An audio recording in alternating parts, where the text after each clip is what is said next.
Hey there, it's Jenny Fennig from jennyfennig.com, and you know what? I'm recording this video from my bed. I am. I'm in a hotel room in Scottsdale, Arizona. I'm here for an amazing conference called InfusionCon.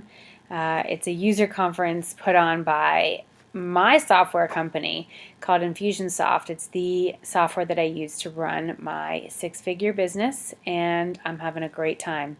But I'm in bed because, woo, it was a long day. We covered so much juicy stuff, and I just need to chill out. And many people are out right now at this big party and event, and I was going to go, and then I had to listen to my body about what I needed right now. So I am hanging out, resting, another full day tomorrow. And I wanted to record this video for you today about a topic that you will have to deal with or probably have already dealt with in your life as a business owner. And that is, how do you deal with refund requests? How do you deal with some customer or client saying, hey, I want my money back because I just do. I didn't like the product, or I didn't have time, or whatever. And any business owner will tell you that refund requests do come in. They typically aren't that common, but you will get some every now and again, no matter if you run a service-based business or a product-based business. It's not that big of a deal when they do come. The point that I want to make with you today is to have a policy in place about refund requests, okay? So when you are selling products, like in my business, group coaching products, programs, things like that, you need to have a very clear-cut refund policy, especially if you're delivering digital products like we very much do in my business. And depending on the product that someone would buy in my business, we have our refund policy very clear on the program page, the page where someone would go to actually buy the program. So you need to make sure that your refund policy is very clear cut when you are doing business, whether that be online or someone's coming into your store, or someone is engaging with you as a customer. They're going to become a client and you are a consultant or a coach or an interior designer or whatever. You need to have a very streamlined system set up so that they know what to expect when they're coming in the door. When is a deposit due? When is the full payment due? How is payment handled? And in the case that a refund request might happen, how do you deal with it, right? So have that language in place. So if and when that happens, you're covered. What if you've already done the work and someone says, I want a refund? Do you have your terms clearly spelled out?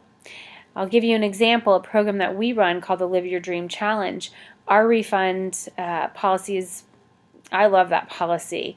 I believe in that program so much that I've said, if you go through the whole program and you're not completely head over heels and really satisfied with the changes that you've been able to make and the experiences that you've had within the framework of this program, we will fully give you a refund for your program tuition.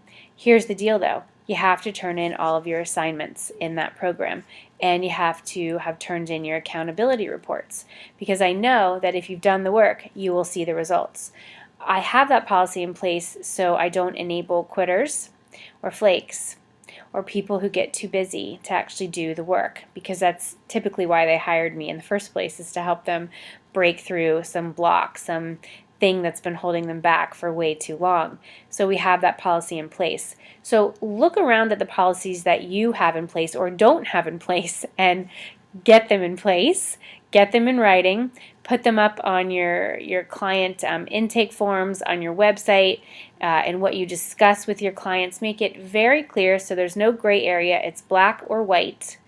All right, so you have those refund policies in place.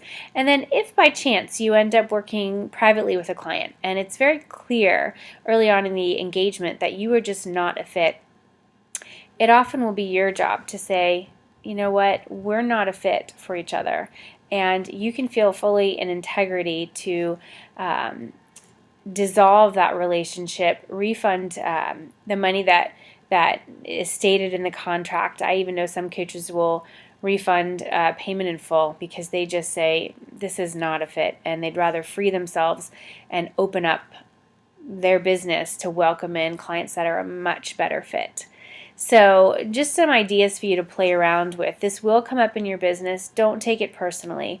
My intention for you with this video is to make sure that you're covered so that your work is valued in the marketplace, and that you don't get hit with random refund requests. That means that the person is totally getting all of your content and your beautiful information and then asking for a refund.